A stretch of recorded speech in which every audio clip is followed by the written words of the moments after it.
A paz de Jesus Cristo, que as riquezas de Cristo abundem em seus corações. Estamos mais uma vez aqui para podermos dar continuidade aos cursos, que nós temos aí no nosso canal. Estou muito feliz em saber que na verdade, dentro do ciclo do Ministério OPA, nós já terminamos, que são os 5 livros. Eles são, primeiramente, começa com conhecendo Deus e fazendo sua vontade. Logo após vem a mente de Cristo. Aí o terceiro curso é em missão com Deus. O quarto curso é a batalha espiritual. E o quinto curso é a liderança de Jesus. Então esses 5 livros, esses 5 cursos, na verdade, eles fazem parte do ciclo do Ministério OPA. Todo o Ministério OPA estão envolvidos nesses 5 cursos. Nós também estamos agora desenvolvendo também, além dos cursos, os cursos suplementares. Aqueles cursos que vão ajudar a funcionar dentro do ciclo do Ministério OPA. Nós já terminamos 2 cursos suplementares, que são Sentinela de Oração e o curso Evangelismo de Oração. E hoje estamos começando um novo curso suplementar, que é o curso De Volta aos Princípios. E o subtema é Vivendo o Jeito Bíblico de Ser Igreja. Estou para poder gravar ainda, não tive ainda tempo ainda para fazer isso, para gravar todo o sistema do nosso Ministério OPA, que está aí no nosso canal. Os cursos, além de cursos, nós temos pregações que nós fazemos, que pregamos, a gente lança também lá no canal, para poder lhe ajudar e lhe dar mais subsídio para a sua vida cristã. Bom, hoje estamos começando esse curso. Eu queria deixar um dizer que eu coloquei lá eu acho que eu coloquei no meu canal, não lembro agora, mas diz assim, eu vou escrever aí na tela para você, juntamente vamos ler juntos, O princípio de todo aprendizado é a humildade, ou ao contrário, é simplesmente conhecimento. Então, o princípio para que você venha querer aprender alguma coisa é ser humilde, é admitir que você precisa aprender. E, embora aí nós temos algumas pessoas aí que acham que sabem muitas coisas, Inclusive não precisa assistir culto, assistir pregação, assistir vídeos e assim por diante. Então vamos lá. Hoje, a unidade número 1 hoje, e esse curso eu queria até deixar desde já antemão aqui, que são 8 vídeos desse curso de volta ao princípio, tá ok? Vamos lá? A unidade hoje é o início de tudo. Certa vez uma pessoa disse essas palavras: a igreja é o povo peregrino. Ela está em movimento, correndo para os cantos da terra, para implorar que todos os homens se reconciliem com Deus, correndo para o final dos tempos para encontrar o Senhor, que reunirá a todos. Então, isso aqui é a missão da igreja. O que é a missão da igreja segundo esse Senhor? É implorar para que todos os povos eles se reconciliem com Deus. Então, o papel da igreja, a função da igreja nessa terra é fazer exatamente isso, implorar para que o povo se volte para Ele. Por isso estamos aqui dando esse subsídio para vocês, dando para vocês esse recurso de aprendizado. Vamos lá. Imagina o que significou para os discípulos não ter mais Jesus no meio deles. O que fazer quando um amigo precioso que amamos vai embora? Como reagir quando este amigo, além de boas lembranças da sua convivência, nos deixa uma missão. Os discípulos passaram por isso. Era como se faltasse algo. Eles sabiam que eram os guardiões da verdade, deixada pelo grande amigo Jesus, e que seriam os semeadores da salvação e reconciliação. Então aqui temos três coisas que os discípulos, na verdade, já tinham ciência, né? Eles tinham ciência de que eles eram os guardiões da verdade.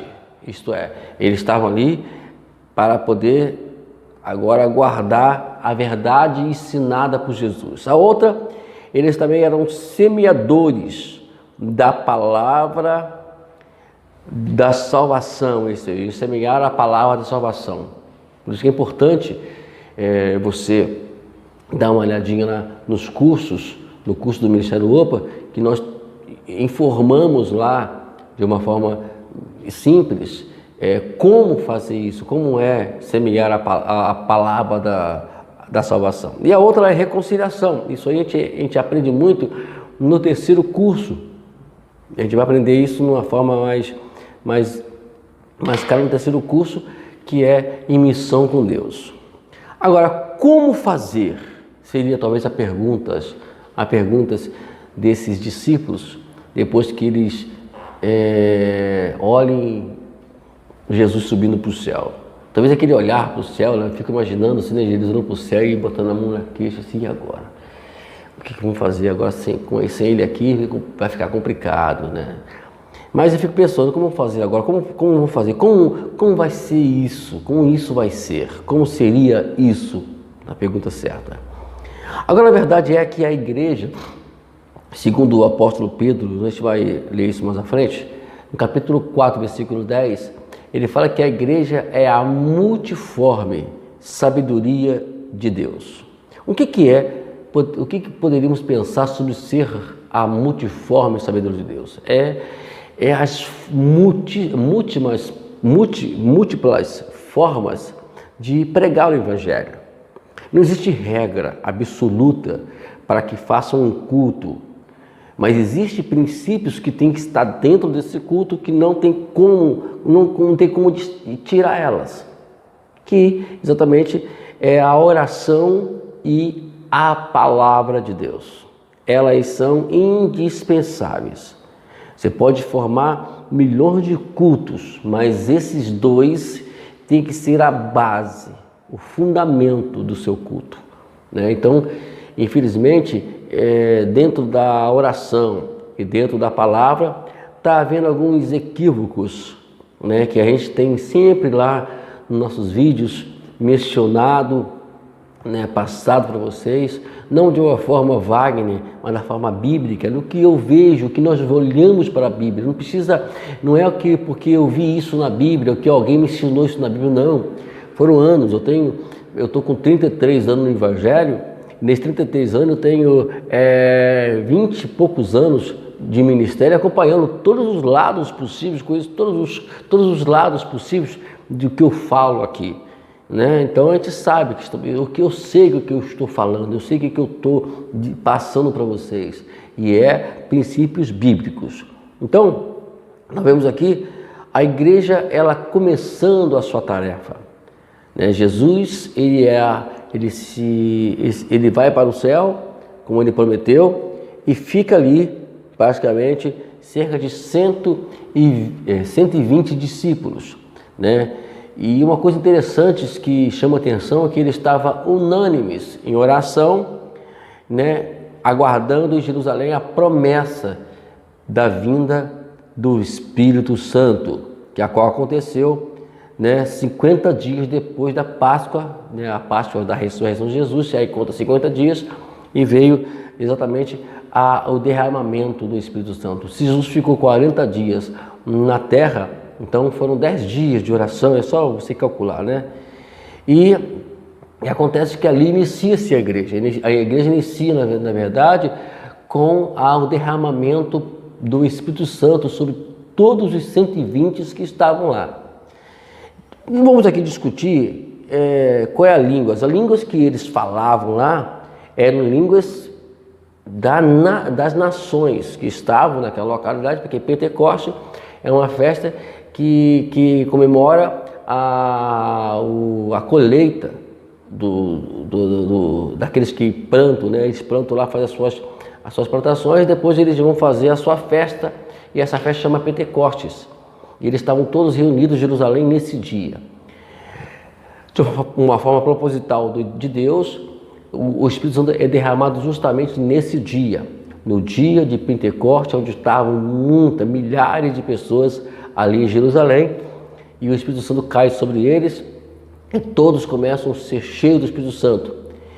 E o que chama a atenção daquelas pessoas que estavam lá, daquela multidão toda, é que os discípulos falavam línguas da língua pátria deles.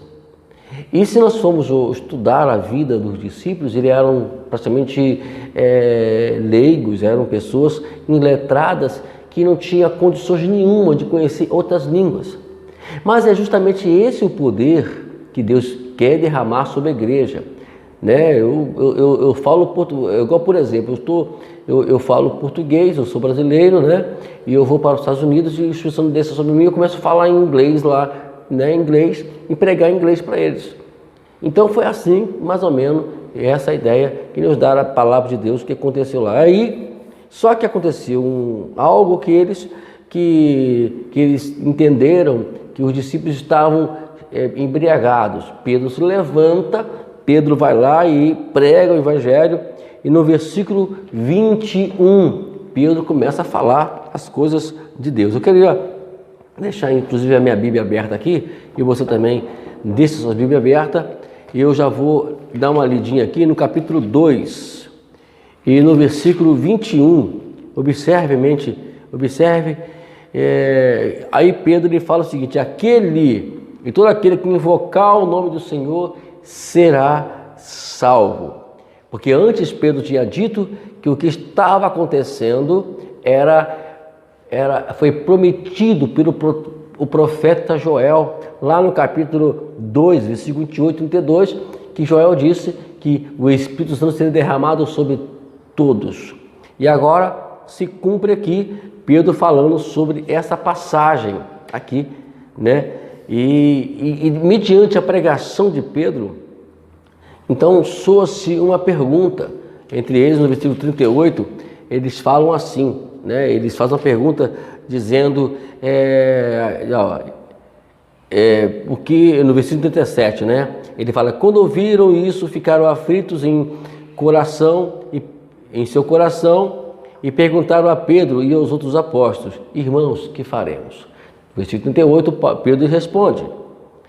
Pedro respondeu: arrependa-se cada um de vocês e seja batizado em nome de Jesus Cristo para perdão dos seus pecados, e receberão o dom do Espírito Santo. Então começa ali, e por conta disso 3.000 pessoas ela se converte. Então essa história que começa lá da igreja, né?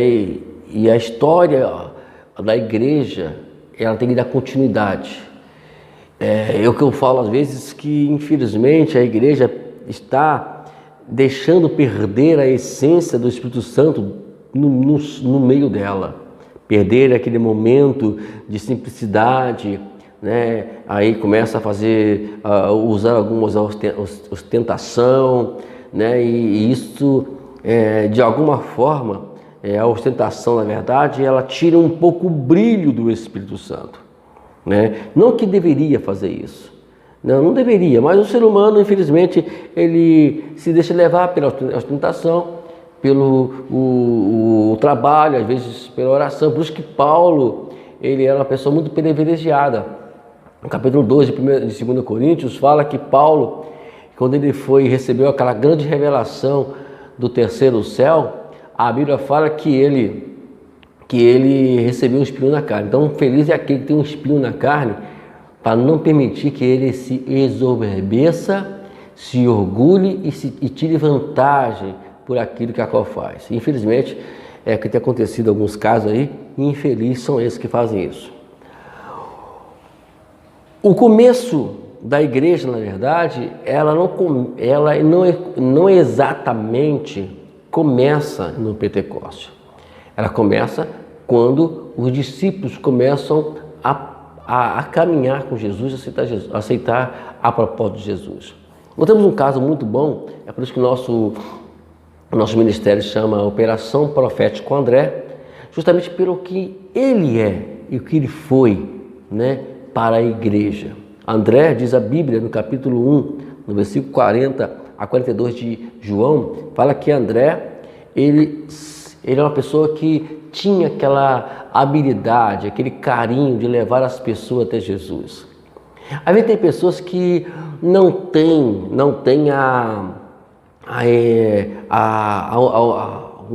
podemos dizer, o dom de pregar, o dom de ensinar, mas tem um dom de levar as pessoas até Jesus. E o dom de caminhar, de atrair as pessoas para a igreja. Isso é muito bom. Acho que na liderança de Jesus, nós explicamos alguma coisa sobre isso, né? Como nós podemos criar uma equipe e saber trabalhar com ela. Então, todo curso, o último curso que nós falamos agora, a liderança de Jesus, ela tem muito a ver com isso, a explicar como que se trabalha com isso, né? Então, no caso de André aqui é isso. André levou o seu irmão Pedro até Jesus. E vimos depois o resultado disso tudo. Pedro foi um grande pregador, na sua pregação se converte 3.000 pessoas, tudo por conta de uma pessoa só trazer uma pessoa do estilo de Pedro. Lembrando, pensando bem, querido, quantas pessoas no mundo têm talentos, têm qualidades, mas precisam ser estruturadas, precisam ser discipuladas, né? Talvez naquela época Pedro, ou melhor André, não tinha ainda a base para discipular discipular a Pedro, porque também estavam todos começando a sua caminhada.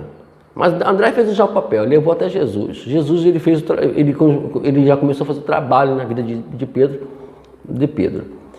Mais adiante nós vamos ver alguns casos, como já falamos aqui em um dos cursos atrás aí, me lembro, se não faz memória, deve ser evangelismo de oração, que Barnabé, ele discipula Paulo, ou no caso Saulo de Tarso, né, Saulo, para ser um grande Paulo que foi hoje. É tanto que Barnabé não se destaca na Bíblia, mas Saulo de Tarso, depois Paulo, ele se destaca na Bíblia, mas graças a quem? A um homem chamado Barnabé, que a qual fez, entre aspas, vamos dizer assim, perdeu o seu tempo para poder ensinar e discipular Paulo.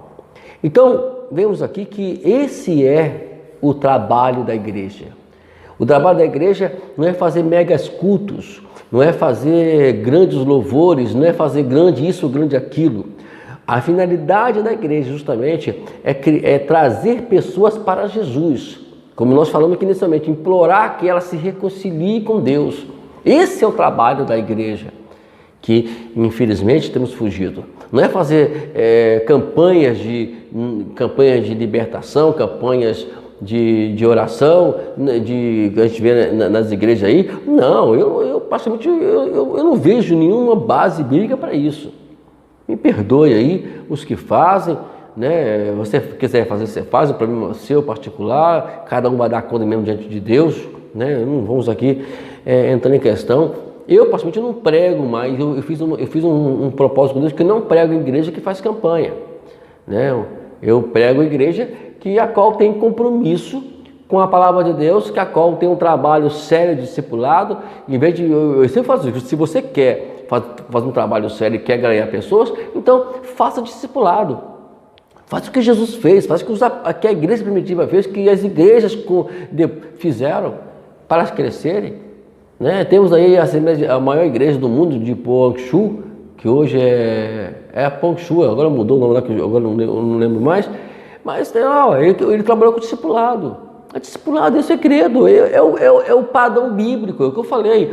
A igreja pode ter várias formas de cultuar, mas que ela não perca esses princípios, que é oração, pregação, e a pregação tem que ser de forma discipuladora, de forma de ensinar, expositiva, como vimos que tem que ser. E acabou, amado, não tem outro meio, né? Só que aí entra a questão que eu quero fazer um atalho para trazer as pessoas para Jesus. Aí eu fico criando campanha. Aí entra, me perdoe a minha franqueza, não vai, eu sei que você vai me perdoar, mas eu tenho que falar, é a preguiça de ler Bíblia, é a preguiça de tirar tempo para estudar a palavra, de ler bons livros, de se atualizarem dentro.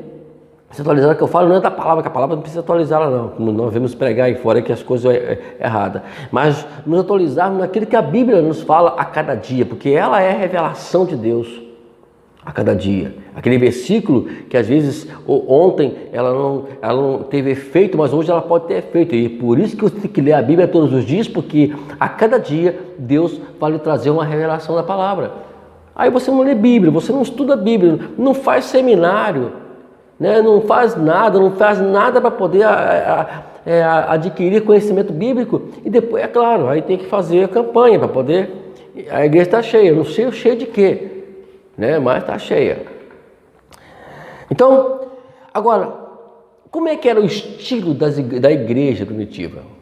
Aqui no capítulo 2 ainda, 42, e o versículo 47 diz o seguinte, amados: eles se dedicaram ao ensino dos apóstolos e à comunhão, o partir do pão e as orações. Todos estavam cheios de temor, e muitas maravilhas, sinais eram feitos pelos apóstolos. Os que criam mantinham-se unidos e tinham tudo em comum. Vendendo suas propriedades e bens, distribuíam a cada um conforme a sua necessidade. Todos os dias, continuamente reunir-se no pátio do templo, partiam o pão em suas casas e juntos participavam das refeições com alegria e sinceridade do coração, louvando a Deus e tendo a simpatia de todo o povo, e o Senhor lhes acrescentava diariamente os que iam sendo salvos. É consequência, né? É consequência. Quando você se dispõe a viver em comunhão, como diz aqui, você está sempre em contato com seus irmãos, e as próprias pessoas que estão no mundo elas vão percebendo essa comunhão, essa coisa, aí cria-se uma simpatia, e essa simpatia o Senhor aproveita e vai lhe acrescentando a salvação. Vamos lá, vamos dar continuidade aqui. A grande comissão era prioridade na vida dos apóstolos de Jesus. A sua paixão era cumprir o seu chamado. Eles eram motivados pelo poder do Espírito Santo e pelo sentimento de urgência na proclamação da palavra. Então temos aqui quatro pontos que precisam servir de reflexão para a gente. Qual é a sua prioridade? Qual é a sua paixão?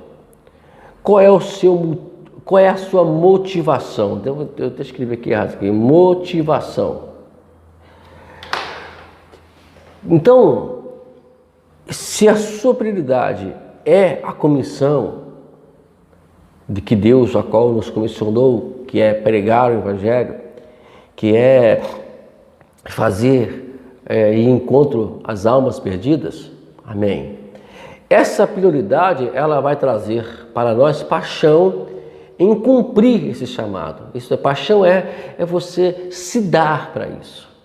A outra e essa paixão vai te motivar, ela vai ser motivada pelo Espírito Santo, que a qual te levará a um sentimento de urgência na proclamação da palavra. As igrejas parecem que estão paradas hoje, elas estão meio inertes, né? Parece que o pessoal está meio assim, eu sei o que eu faço.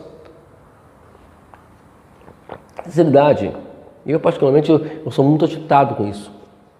Eu não consigo parar e ver as pessoas paradas, vendo o diabo caminhar um cada gente para o inferno e ficarem todo mundo olhando e perguntando, eu tenho que fazer alguma coisa, mas não faz nada.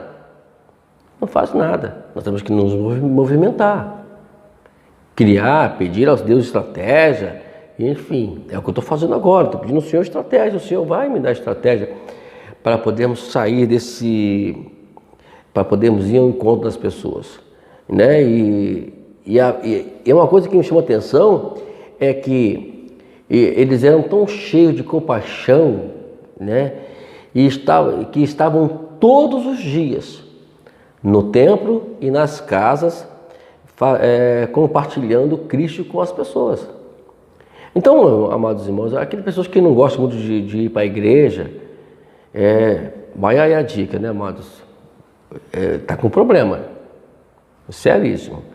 A outra coisa que não gosta de fazer trabalhos caseiros de casa, trabalhos em casas, oração, estudo bíblico, né? Inclusive, estamos sempre abertos aí, caso você queira, um trabalho de estudo bíblico, um trabalho de comunhão, de encontros com a palavra do Senhor na sua casa. Estou à sua disposição, é só você me ligar, é só você me mandar uma mensagem, olha, pastor Wagner, precisamos conversar, precisamos que eu só faça um trabalho semanal. E quem me conhece sabe que quando eu arco com esse compromisso, eu me responsabilizo, vai eu e minha esposa, nós temos já experiência nesse assunto de discipulado. Minha esposa é uma ótima conselheira, uma mulher de Deus. Então a gente tem esse conjunto de trabalho, né? Então vemos isso aí. Agora, por quê? Agora, uma coisa que me chama a atenção nisso tudo é que as pessoas parecem que não estão querendo que Jesus volte. Essa impreensão, não estou julgando aqui, a impressão que a igreja de hoje, do século XX, está 21, né? Que está nos mostrando, parece que ela não quer que Jesus volte. Porque os discípulos tinham urgência de anunciar a palavra de Deus. Porque mais do que nunca eles queriam que aquela palavra que o anjo falou para eles lá, da mesma forma que tu viste subir, ele há de descer. Eles estavam com aquela mensagem na mente deles. Vamos pregar o evangelho, vamos fazer o que o Senhor nos mandou, vamos pregar, independente que morramos ou não, que aconteça alguma coisa ou não, vamos pregar o evangelho porque nós queremos que ele volte. Então, se você quer que Jesus volte, então é preciso que nós tomemos alguma atitude. Uma atitude de urgência da palavra, vamos pregar, vamos orar, vamos pedir ao Senhor misericórdia, enfim, né? E vamos fazer alguma coisa para que nós venhamos mobilizar a mão do Senhor sobre esta terra. Vamos lá? Os cristãos tinham um coração cheio de temor e muitos sinais e prodígios eram realizados. Eles viviam com muita alegria e simplicidade no coração, e como resultado dessa forma de viver, a igreja caiu na graça de todo o povo e muitos eram alcançados pelo poder do Espírito Santo. Não existia um método, ou pelo menos não estavam preocupados com tal coisa. Eram cristãos vivendo naturalmente os ensinamentos de Cristo Jesus por onde quer que andasse. Então é criar método, vamos criar uma estratégia. Irmãos, vamos fazer para fazer isso. Não existe nada de método para poder fazer a obra de Deus. O que existe é a vida de oração, uma vida dominada pelo Espírito Santo, envolvida e motivada pelo Espírito Santo. É isso que existe. Tirando fora disso, ensinamentos humanos.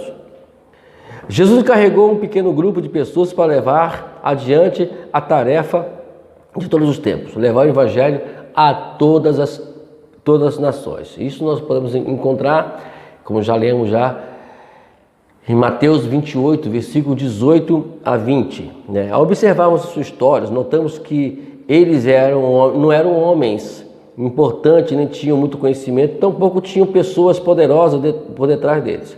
Eram pessoas comuns, sem qualquer reconhecimento. Outra coisa, olhamos para a vida dos apóstolos. né? O apóstolo Paulo mesmo, que era uma pessoa extremamente importante, reconhecida diante de todos, uma pessoa que tinha lá no Sinédrio um conhecimento vasto, inteligente, por sinal, ele agora some do cenário. O cenário de Saulo e volta ao cenário de Paulo, ao cenário como o personagem de Paulo, que é totalmente inverso do que é Saulo, desculpa. Entendeu? É isso que tem que fazer com a gente, é isso que temos que fazer hoje, né? É usar a mensagem de João Batista, que ele cresça e nós diminuímos. O nosso nome não tem que aparecer. Então essa ideia que coloca lá, olha, aí coloca lá no folder, né? Vai vir o pregador fulano pregar, aí coloca lá a noite de libertação com fulano de tal, papapá, aí coloca nomes. Isso aí, irmãos, particularmente eu acho isso ridículo. Falta de conhecimento bíblico. E querem fazer apresentações humanas. O culto a Deus, ele é o mais simples possível. Vá lá, prega o evangelho. Quer que alguém pregue na tua igreja? Chame ele, mas sem levantar aqueles coisas de nome, né? Nós seres humanos, eu pessoalmente não gosto disso, né? Se alguém for me convidar para pregar, né? Por mais que não convide mesmo, porque eu sou chato nessa área, e é por isso que nem chama para pregar, porque sabe que eu não vou gostar de colocar meu nome lá. Se colocar também eu vou fazer, não vou também levar isso muito em conta. Porque o que vale é o que vai ser pregado, que ele cresça. Sempre é essa mensagem que nós diminuímos. Vamos lá? O mais importante nisso tudo, que eles, os apóstolos, por mais que não tinham muito conhecimento, eram iletrados, não tinham qualquer reconhecimento, mas eles não se importaram com isso. O que tinham em mente era somente uma coisa, era seguir, obedecer a ordem do mestre, né? Não pensava em outra coisa senão cumprir o chamado que a qual Deus deu para eles. Isso que é o que prevalece, é isso que importa, mas nada do que isso, não nada do que isso, né? Antes de entrar no outro ponto aqui, ontem mesmo eu estava vendo um vídeo interessante e eu até compartilhei ele no meu Facebook e achei interessante, sabe, a mensagem profética. Então, o irmão, quando Deus usa ele profeticamente e de uma forma bem clara, e ali observa que tudo que eu tenho pregado durante esses mais de 70 vídeos que eu fiz até hoje, ela se resume ali. Então eu fiquei muito feliz que eu pedi ao Senhor uma resposta, Ele me deu, justamente me dando esse vídeo. E eu vendo esse vídeo, eu vi ali a importância que tem de continuar pregando o que tem que ser pregado, né? É tanto que muitas poucas pessoas, elas visualizam, porque depois que ela ouve a verdade, ela não na outra mensagem, na outra vídeo não vou visualizar mais. Por quê? Porque não quero ouvir a verdade. Mas não tem problema não, pode pregar. Nós podemos experimentar uma grande multiplicação de discípulos e igrejas, mas isso dependerá da nossa disposição em obedecer à palavra de Deus e sermos cheios do Espírito Santo. Ao lermos o livro de Atos dos Apóstolos, especial, os 2 primeiros capítulos, voltamos a esse ponto de partida. A chegada do Espírito Santo muda o rumo da igreja e impulsiona o avanço de uma geração, e a partir dela podemos repensar de nossa própria história como igreja. Então, se nós queremos ter aí uma multiplicação, ver igrejas cheias, ver vários discípulos, multiplicar os discípulos, é simples. Vai lá e obedece a palavra de Deus.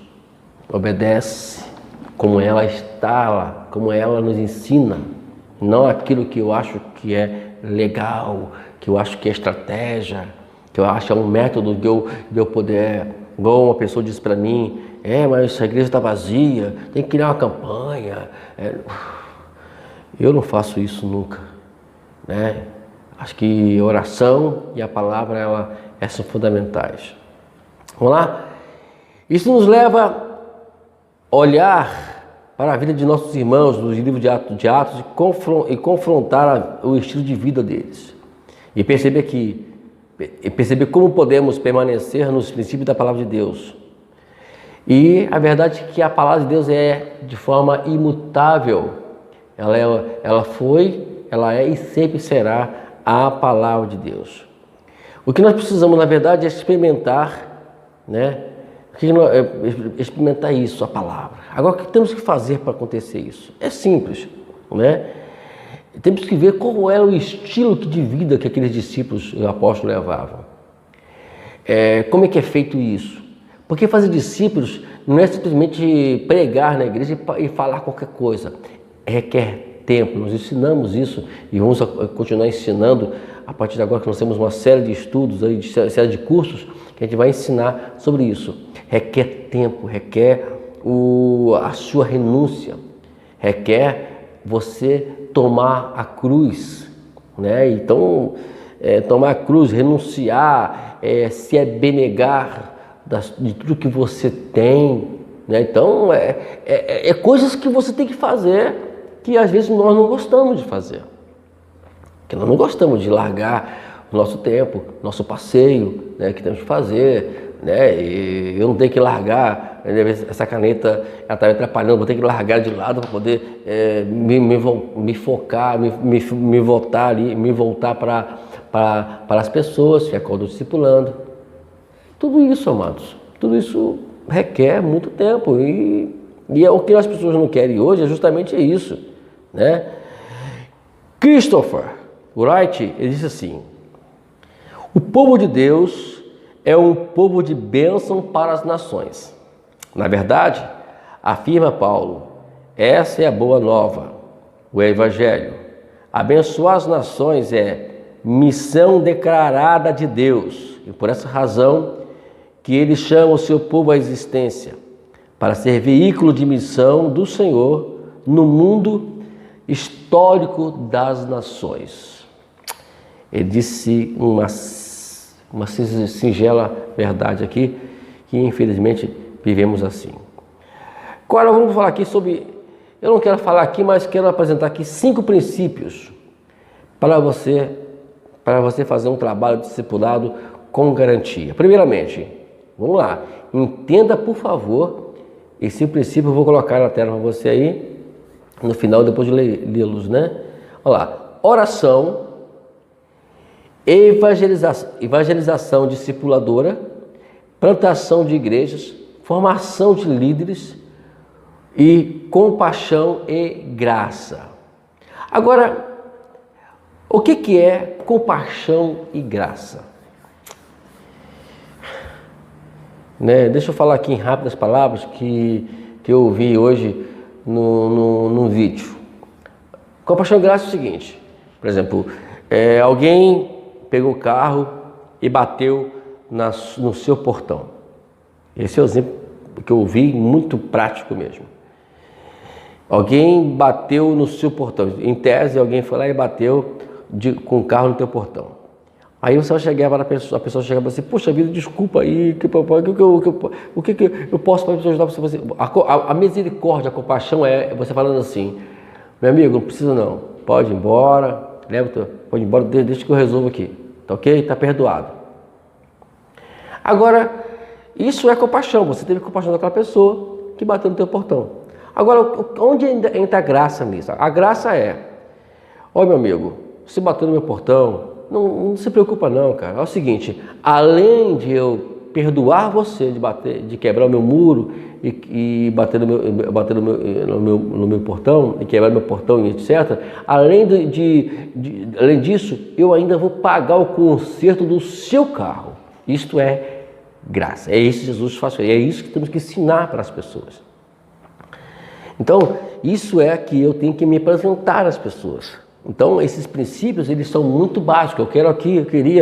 Nós vamos de alguma forma, é claro que lá os cinco cursos, né, que nós falamos sobre o ciclo do Ministério OPA, nós ensinamos isso de uma forma bem assim, simples, né? Mas não especificando que é oração, que é evangelização discipuladora, que é plantação de igreja, que é formação de líderes, que é compaixão e graça, mas a gente explica isso.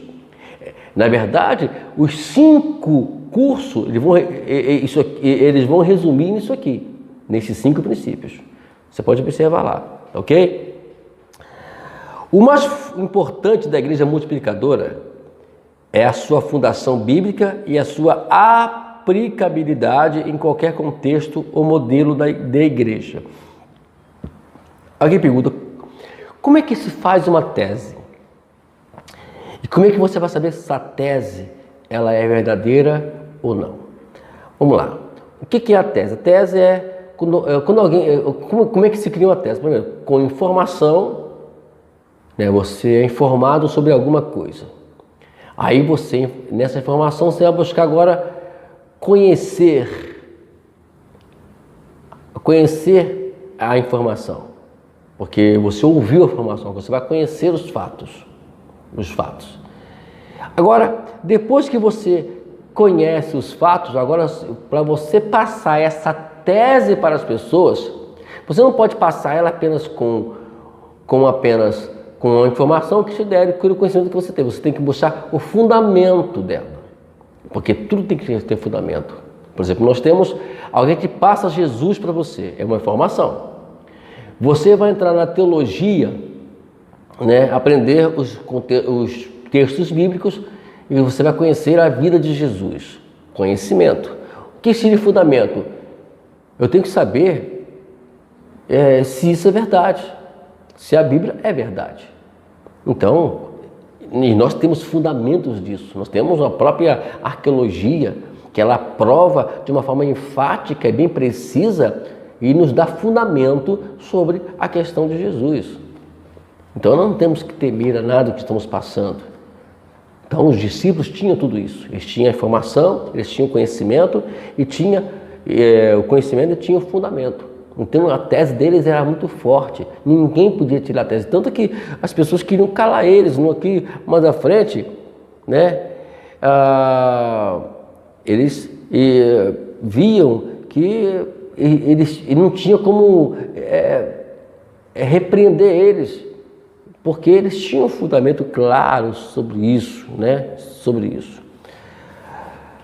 Então é muito importante todos esses princípios, né? Vamos lá, vamos dar continuidade. Esse cuidado 1 a 1 é o que a visão da igreja multiplicadora apresenta no relacionamento discipular. O que é o relacionamento intencional? O que é o relacionamento intencional entre um discípulo multiplicador com outra pessoa visando torná-la outro discípulo multiplicador? É algo que acontece antes da conversão, pois a comunicação do Evangelho deve se dar em meio a um relacionamento intencional, que compreenda o quê? O convívio, o acolhimento, a intercessão, o zelo pela pessoa, o ensino e a solicitação de contas. É isso que nós apregoamos dentro do Ministério OPA. O convívio, que é você estar sempre em contato com eles. O que é acolhimento? É você estar sempre próximo deles, né? Dando calor, dando uma presença na vida deles. Intercessão orando por eles. Eu até estamos trabalhando em cima disso, de oração, né? Para criarmos uma equipe do Ministério OPA. E a outra é zelo pelas pessoas, isto é zelar por elas, você não permitir que ninguém o usurpe, que ninguém venha contra ela, você cuidar daquela pessoa verdadeiramente. E outra é ensinar elas, que vem pelo menos aqui no quinto lugar. Em quinto lugar você tem que ensinar elas, e depois que ensinar elas, você vai agora vai fazer a solicitação de contas, isto é, você vai agora fazer uma soma total, né, sobre essas questões, sobre essas pessoas, né, como está funcionando na vida delas. Isso precisa, isso nós temos que dar conta dessas coisas todas. Vamos dar sequência então? Esse movimento tem como base o cuidado individual modelado por Barnabé para Paulo e por este para Timóteo, Tito e tantos outros.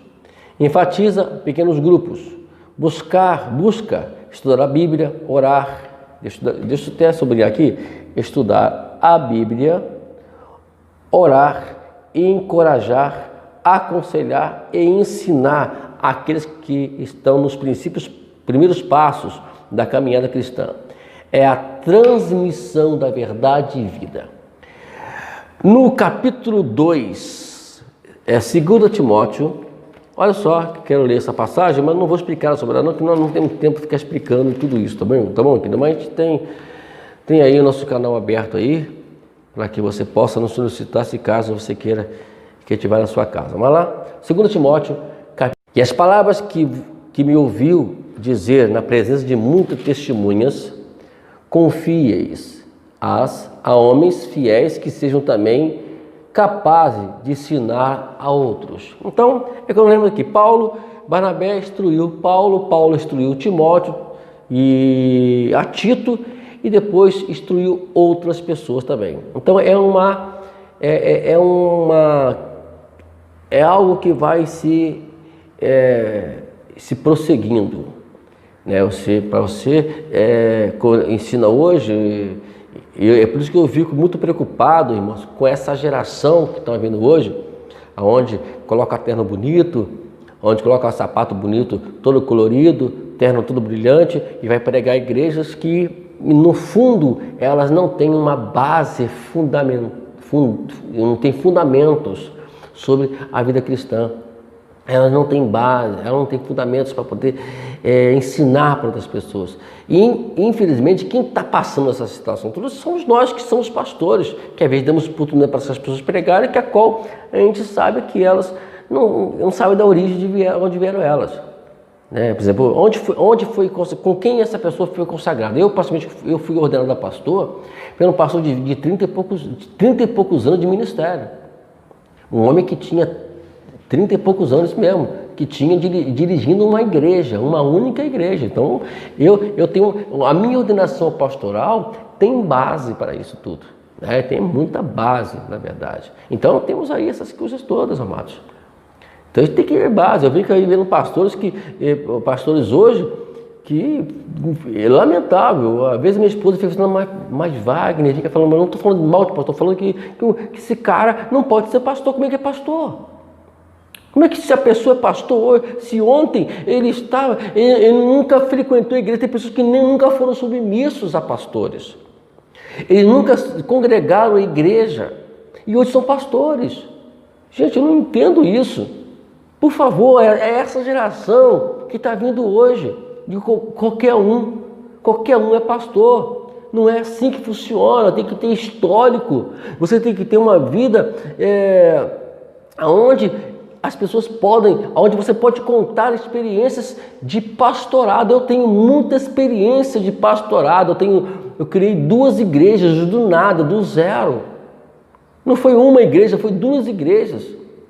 Então, se for preciso formar outra hoje, eu formo, eu não sei como está a minha vida, como que Deus quer na minha vida, se Ele quer ou não que eu crie outra igreja, ou se Ele quer que eu dou sequência ao discipulado, a esse trabalho que estamos fazendo aqui. Então, essas são coisas que a gente não sabe ainda, mas né, é preciso que as pessoas acordem hoje.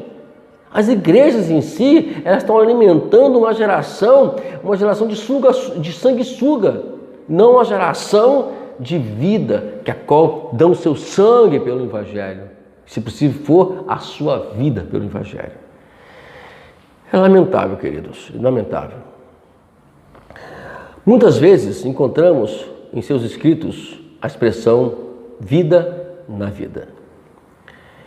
Esse movimento influenciou muitos batistas americanos e chegou a nós, brasileiros, no Brasil, na década de 50.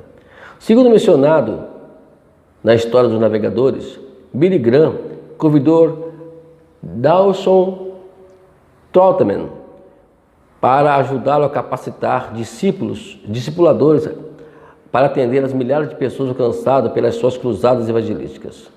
Durante esse tempo, tornaram-se amigos próximos a ponto de Billy Graham ser o pregador do seu funeral em 1956, quando testemunhou. Creio que ele tocou mais vidas do que qualquer outra pessoa que já conheci. Nós hoje representamos milhares de pessoas tocadas por este grande homem. Aí está o trabalho.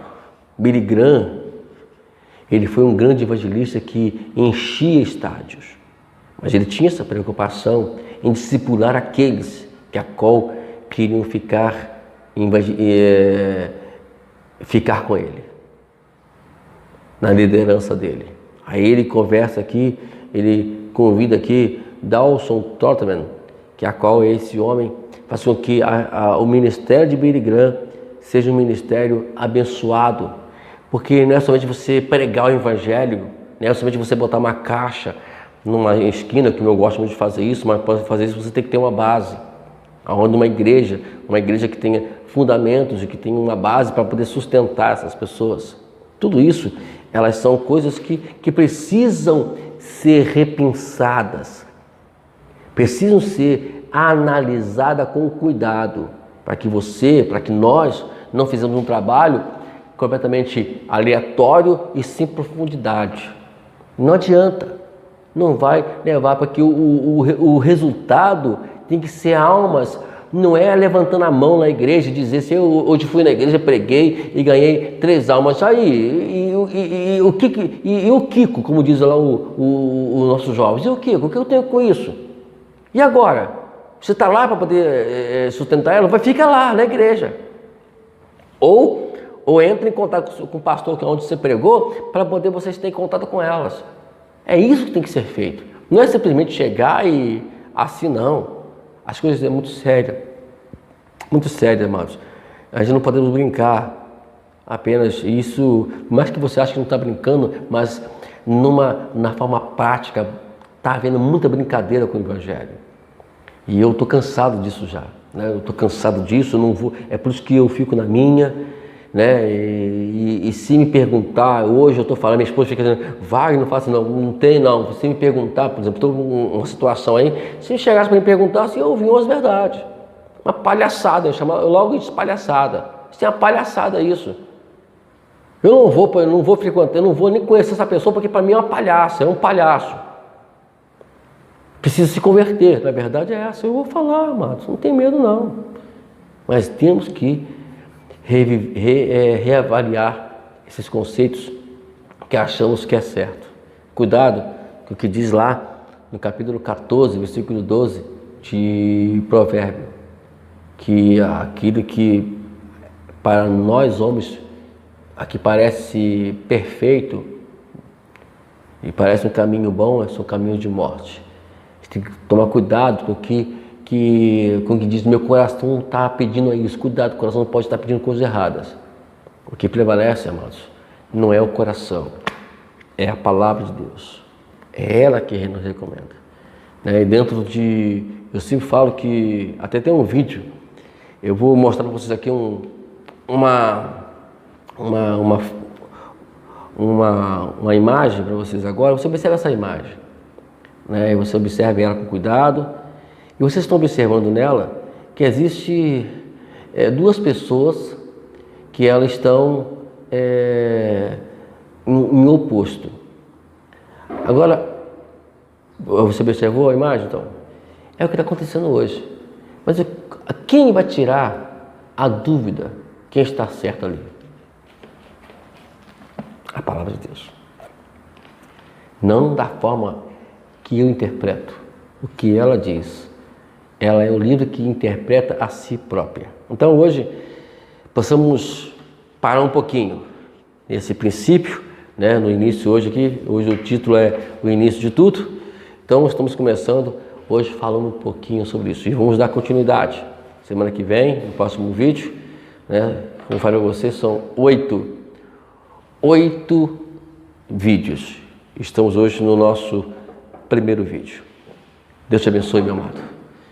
Te aguardo aí na próxima unidade do curso De Volta aos Princípios, com o subtema dizendo: vivendo o jeito bíblico de ser igreja. Deus te abençoe. Até a próxima unidade. Em nome de Jesus, deixa o lembrete. Não podemos deixar ele, né? O céu é o nosso limite. Que a bondade e a misericórdia do Senhor nos acompanhem, meu amado, por onde quer que formos, e que o amor de Deus Pai, a graça bendita do Salvador Jesus Cristo, a comunhão do Espírito Santo, seja sobre todos nós e sobre a igreja do Senhor e sobre as nações. Em nome de Jesus. Amém.